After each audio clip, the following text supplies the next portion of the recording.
guys, it's Daniel and Mariah, and today we are doing part 2 of 7 tips for dealing with relational conflict.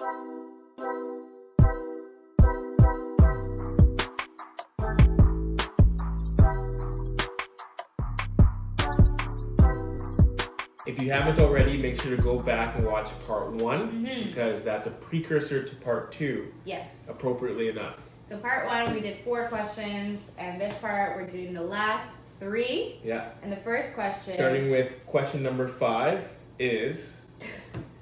The first question and question number 5 is, what goals do I have with this conversation? Yeah, I think that it's easy to enter into conflict-based conversations with the desire to win, with the desire to hurt the other person, whether you want to name it or not.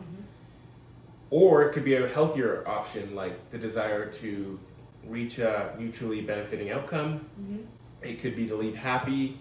Regardless of what it is, it's important to name what it is and then take inventory of whether that goal is actually healthy.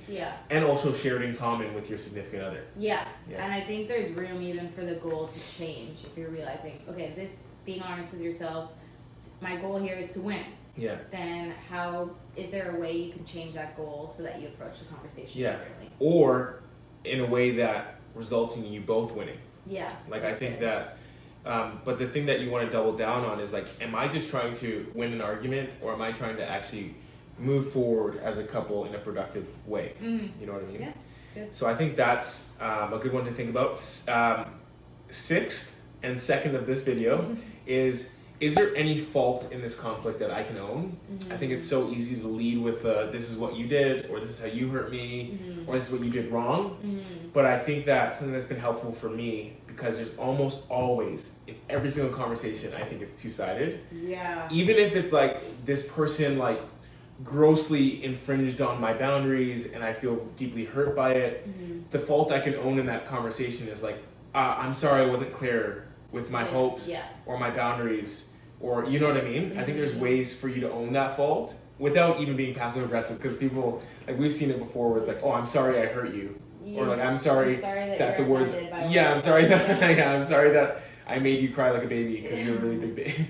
But I think that there's ways to own your fault in a genuine way. Because I genuinely believe that in every conflict I'm in, there's something that I can own. And I think like that is such a key to a healthy relationship, is being able to look at your side and humble yourself enough to, like, no matter how angry you are, how right you think you are, to be like, okay, can I step back and look at this situation and see what part I played in it? And I would probably challenge people that, like, if you can't acknowledge or identify a fault that is yours, maybe take a day or take a couple hours to sit on it and think on it for a while, because I would potentially put forward that we're not actually ready to engage in a conflict unless we see the part we played in it. You know what I mean? Or an argument. How do you think time has that effect? Like, I think we're just heated. Why can't we just see it right away? I think we're emotional beings. Again, like we said in the last video, like we have this desire to self-preserve. The survival instinct kicks in. So we're like blinded to any contribution we could have brought to the conflict, and we can just so clearly, with 20/20 vision, see what the other person brought. That's my theory. There's probably other theories out there. If you have any theories, make sure to drop them in the comments. And what's the last one? This is the last one. The 7th question. Can I do like a drum roll? Or the 3rd question, drum roll, is... What is it? Is this a good time to have this conversation?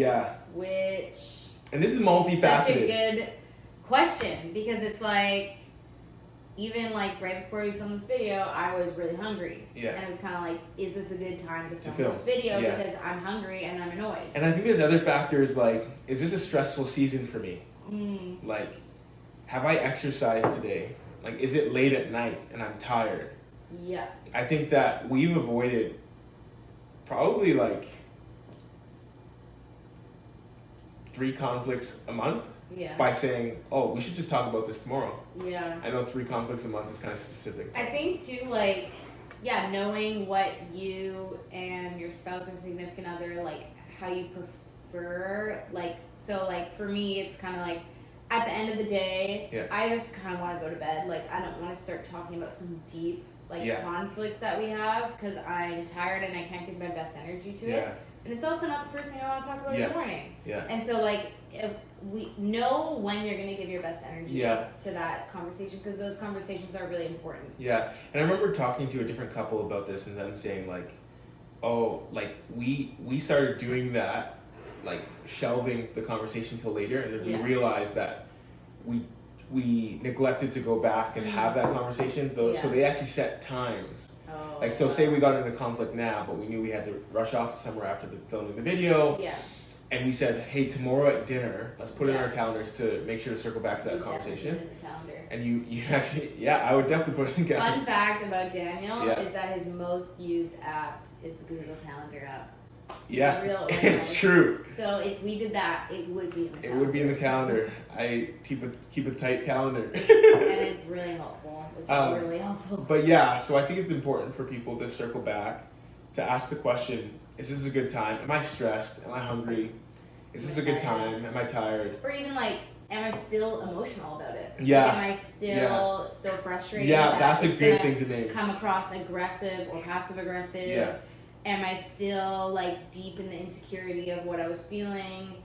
Am I are your emotions still like really heightened? I think that's a good thing to like manage. No, I think that's good. But that is all for now. Those are the 7 tips. Wraps it up. 7 tips of crushing conflict. Fighting clean. We have like so many alternative names of this episode. We should just keep listing them off. Fighting fairly. Yeah, I like that. Yeah. Anyways, 7 tips for getting better at conflict. And really make sure to add tips below because we don't think that this list was comprehensive. We truly believe that the best conversations that are happening are not the ones that are happening here, but the ones that can take place in the comments. Yeah, so comment below and make sure to like and subscribe, and we will see you next week.